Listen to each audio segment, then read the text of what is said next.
할렐루야, 존귀하신 하나님의 이름을 찬양합니다. 오늘도 기쁘고 감사한 마음으로 우리 하나님을 예배하기 원합니다. 5월 27일 월요일 아침 예배를 하나님께 드리겠습니다. 기도하겠습니다. 은혜와 사랑이 풍성하신 하나님 아버지 감사합니다. 늘 주님의 은혜 가운데 거하게 하시고 늘 주님의 말씀 가운데 거하게 하여 주셔서 주님이 우리의 삶의 빛 되심을 늘 말씀 속에 삶 속에서 믿고 살아가는 우리의 삶 되게 하여 주옵소서. 우리 구주 예수 그리스도의 이름으로 기도드립니다. 아멘. 시편의 말씀으로 우리 하나님을 찬양하기 원합니다. 시편 119편 125절 126절 말씀입니다. 함께 합독하여 읽겠습니다. 나는 중에 종이오니 나를 깨닫게 하사 주의 증거들을 알게 하소서. 그들이 주의 법을 폐하였사오니 지금은 여호와께서 일하실 때이니이다. 아멘. 오늘 우리에게 주신 하나님의 말씀은 사도행전 12장 1절에서 25절까지의 말씀입니다. 매일 성경 91페이지에 있습니다. 오늘 본문이 길므로 12장 18절부터 25절까지 말씀 봉독하겠습니다. 나리샘의 군인들은 베드로가 어떻게 되었는지 알지 못하여 적지 않게 소동하니 헤롯이 그를 찾아도 보지 못하매 파수꾼들을 신문하고 죽이라 명하니라. 헤롯이 유대를 떠나 가이사랴로 내려가서 머무니라. 헤롯이 두로와 시돈 사람들을 대단히 노여워하니 그들의 지방이 왕국에서 나는 양식을 먹는 까닭에 한마음으로 그에게 나와 왕의 침소 맡은 신하 블라스도를 설득하여 화목하기를 청한지라. 헤롯이 나를 택하여 왕복을 입고 단상에 앉아 백성에게 연설하니 백성들이 크게 부르되 이것은 신의 소리요 사람의 소리가 아니라 하거늘 헤롯이 영광을 하나님께 돌리지 아니하므로 주의 사자가 고치니 벌레에게 먹혀 죽으니라. 하나님의 말씀을 흥황하여 더하더라. 바나바와 사울이 부조한 일을 마치고 마가라 하는 요한을 데리고 예루살렘에 돌아오니라. 아멘. 할렐루야. 오늘 하루의 첫 시작을 시작하는 해림의 모든 성도님들을 주님의 이름으로 축복합니다. 오늘은 헤롯의 박해 말씀의 흥왕이라는 제목으로 은혜의 말씀 나누고자 합니다. 헤롯의 횡포에 야고보가 죽습니다. 그리고 베드로도 투옥됩니다. 하지만 베드로는 천사의 도움을 받습니다. 그리고 그 감옥에서 풀려납니다. 교회를 핍박하던 교만한 헤롯은 벌레에게 먹혀 죽게 됩니다. 오늘 사도행전의 말씀 앞선 11장 1절부터 18절 고넬료의 개종 사건, 또한 베드로의 변론, 그리고 안디옥 교회의 설립과 그 교회의 비약적인 발전, 그리고 예루살렘 교회의 또한 구제 사역에 대한 이야기가 나오게 됩니다. 이제 점점 복음이 이방으로 급속도로 퍼져가게 됩니다. 처음에는 물음표였지만 이제는 긍정적으로, 그리고 안디옥, 그리고 예루살렘에 있던 시선은 안디옥을 향해 가며 점차 복음이 이방으로 나아가게 되죠. 또한 이에 오늘 말씀 12장의 말씀은 헤롯의 탄압, 야고보의 순교, 베드로의 투옥을 이야기합니다. 하지만 그럼에도 불구하고 주님의 말씀의 흥왕을 보여주죠. 오늘 말씀 1절부터 5절까지 말씀을 보면 야고보의 순교와 베드로의 투옥을 말합니다. 그때에 바로 안 좋은 일이 있음을 말해주고 있죠. 하지만 이를 통해 또 주님은 놀라운 은혜를 베풀어 주십니다. 그때 헤롯의 왕이 손을 들어 교회 중에 몇 사람을 해하려고 고통을 가하려고 했습니다. 이 헤롯 왕은 아그리빠 1세를 말하는데요. 2절 요한의 형제 야고보를 칼로 죽이니 세베대의 아들 우르의 아들이라고 했었죠. 세베대의 아들 요한과 또한 야고보, 그 중에 야고보가 죽임을 당하게 됩니다. 세례 요한이 죽은 것처럼 칼로 목베임을 당하게 되죠. 3절 유대인들의 이 일을 기뻐하는 것을 보고 베드로도 잡으려 할세. 헤롯은 이 유대인들의 반응이 좋았던 걸 보았기에 베드로도 죽이고자 했다는 것이죠. 그래서 베드로도 잡게 됩니다. 하지만 기간이 무교절 기간이었습니다. 그랬기에 사람들이 많이 오는 시기, 아주 인기가 더 높아지고 관심이 높아지던 그 시기 죽이려 했습니다. 하지만 그를 잡아 옥에 가두게 되죠. 이 명절 기간이 마친 이후에 이것을 처리하기 위해 그것을 진행하게 됩니다. 절기 때에는 재판을 할 수 없고 처형을 할 수 없었기 때문이죠. 그리고 각 군인을 4씩 4패로 나뉘게 됩니다. 이 4인조씩 군인들을 통해서 철저하게 가두게 되었다라는 것이죠. 그런데 이 베드로를 옥에 가두고 고난 속에 이 교회를 몰아붙이려고 했었죠. 하지만 교회의 반응은 어떻습니까? 이에 베드로는 옥에 갇혔고 교회는 그를 위하여 간절히 하나님께 기도하더라. 아멘. 우리가 기억해야 할 것이 바로 기도인 줄 믿습니다. 고난 가운데, 낙심 가운데 우리 그리스도인들에게도 고난이 없는 것이 아니라 고난이 찾아옵니다. 핍박도 오고 박해도 옵니다.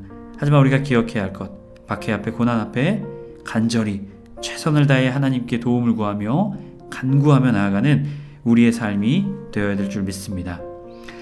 그러자 6절부터 10절까지 말씀은 베드로의 풀려남을 말해줍니다. 헤롯이 잡아내려고 하는 그 전날 밤에, 이제 명절이 마치고 베드로를 죽이려 하던 그 전날 밤이었죠. 처형 전날 밤, 두 군인 틈에서 두세 사슬을 매어 보통 1명 또한 2명이 그것을 했지만 이제는 2명을 넣었다는 것, 철저하게 이 베드로를 봉쇄했다는 것입니다. 하지만 베드로는 어떻습니까? 매여 누워서 자는데 이 전적으로 하나님 의지하는 베드로의 모습을 보여주죠. 이 파수꾼들이 문 밖에서도 지킵니다. 간수들이 문 밖에서도 지켰죠. 그런데 호련히 주님의 사자 안겔로스, 하나님이 보낸 사자가 등장하게 됩니다. 옥중의 광채가 빛나며 베드로의 옆구리를 쳐 깨웠다. 베드로가 깊이 잠들었다라는 것이죠. 그를 깨우게 됩니다. 그리고 일어나라니 쇠사슬이 그 손에서 벗어진다. 초자연적인 현상이죠. 기적적인 현상입니다. 8절 천사가 이르되 띠를 띠고 신을 신으라. 허리띠를 메고 신발을 신으라. 베드로가 그대로 하니 천사가 또 이르되 겉옷을 입으라. 따라오라 한데 베드로가 겉옷을 입고 따라갑니다. 9절 베드로가 나와서 따라갈새 천사가 하는 것이 생신인 줄 알지 못하다. 마치 이것이 꿈인지 사실인지 모르게 되었다라는 것이죠. 환상을 보는가 하더라. 10절 이에 첫째, 둘째 파수를 지나 시내로 통하는 쇠문에 이르니 문이 저절로 열리는지라. 첫째 문과 두 번째 문, 아주 봉쇄되어 있는 이 감옥에서 천사를 통해 나오게 되었다라는 것입니다. 아주 놀라운 일이 일어나게 되었죠. 그리고 천사는 곧 떠나게 되었습니다. 이어지는 11절부터 17절까지 말씀은 베드로와 교회의 만남을 말하죠. 11절 이에 베드로가 정신이 들어 이르되 내가 이제야 참으로 주께서 그의 천사를 보내어 나를 헤롯의 손과 유대 백성의 모든 기대에서 벗어나게 하신 줄을 알겠노라 하여, 이제야 아까 생시 같던 것이 사실이구나, 이것을 알게 되었다. 깨닫고 마가라는 요한의 어머니 마리아의 집에 가니 여러 사람이 거기에 모여 기도하고 있더라. 마가의 다락방, 마가복음의 저자 마가의 집으로 향하게 됩니다. 그곳에서 베드로가 문을 두드리게 되죠. 그러자 한 여자아이가 영접하러 나왔는데 14절 베드로의 음성인 줄 알고 기뻐하여 문을 미처 열지도 못하고 달려 들어갔다는 것이죠. 이 아이가 너무 기뻤다는 것이죠. 혹시 누군가 걱정하며 있었지만 베드로의 음성이 들리자 뛰어 들어갔습니다. 15절 그들이 말하되 내가 미쳤다 하나 헛소리를 한다. 여자아이는 힘써 말하되 자기 주장을 굽히지 않았다는 것, 참말이라. 그들이 말하되 그의 천사라. 자, 유대인들은 개인의 수호 천사가 있다고 믿었습니다. 그래서 아마도 베드로의 수호 천사가 왔다라고 생각했겠죠. 16절 베드로가 문을 두드리기를 그치지 아니하니 그들이 문을 열어 베드로를 보고 놀라는지라. 베드로가 그들에게 손짓하여 조용하게 하고 주께서 자기를 이끌어 옥에서 나오게 하던 일을 말하고 또 야고보와 형제들에게 이 말을 전하라고 떠나 다른 곳으로 가니라. 자, 이곳에 나와 이들은 베드로를 마주하게 됩니다. 아주 기적적인 사건이죠. 그리고 베드로는 또다시 다른 곳으로 떠나게 됩니다. 이어지는 18절부터 23절, 24절까지는 헤롯의 죽음과 말씀의 흥황을 말하죠. 날이 새매 군인들은 베드로가 어떻게 된지 알지 못하죠. 적지 않게 소동이 일어나게 됩니다. 왜 소동이 일어나게 되었을까요? 이 책임을 누가 질 것이냐? 어떻게 된 것이냐? 하지만 아무리 찾아도 이유를 못 찾자 헤롯은 파수꾼들, 간수와 지켰던 이들을 신문하고 죽이게 됩니다. 로마법에 의하면 죄수가 탈옥할 경우 지키던 간수가 대신 그 벌, 사형을 당하게 됩니다. 그래서 이들을 죽이게 되죠. 그리고 베드로는 죽이지 못하게 됩니다. 그래서 이제 헤롯이 유대를 떠나 가이사랴로 가게 되죠. 헤롯이 두로와 시돈 사람들을 대하여 대단히 노여하니, 자, 헤롯이 두로와 시돈 사람을 노여한다고 하죠. 이것은 아마도 무역 때문에 분쟁이 있었던 것으로 봅니다. 로마의 관할 지역이었던 두로와 시돈에 가게 되었다는 것이죠. 그것 때문에 분노하게 되었습니다. 그들의 지방의 왕국에서 나는 양식을 먹은 까닭이라. 두로와 시돈에는 농경지가 없기 때문에 이 헤롯이 관하는 이스라엘에서 이들이 양식을 받아야 했기 때문이었습니다. 그에게 나와 왕의 침소 맡은 신하 블라스를 설득하여 화목하기를 청한지라. 헤롯이 나를 택하여 왕복을 입고 단상에 앉아 백성에게 연설을 하게 되죠. 두로와 시돈 사람들에게 만족시키고자 했다라는 것이죠. 그때 22절 백성들이 크게 부르되 이것은 신의 소리요 사람의 소리가 아니라. 헬라화된 사람들, 그들은 헤롯을 어떻게 해요? 신이라 생각했다라는 것이죠. 신의 소리다. 그래서 23절 헤롯이 영광을 하나님께 돌리지 아니하므로 주의 사자가 친히 벌레에게 먹혀 죽으니라.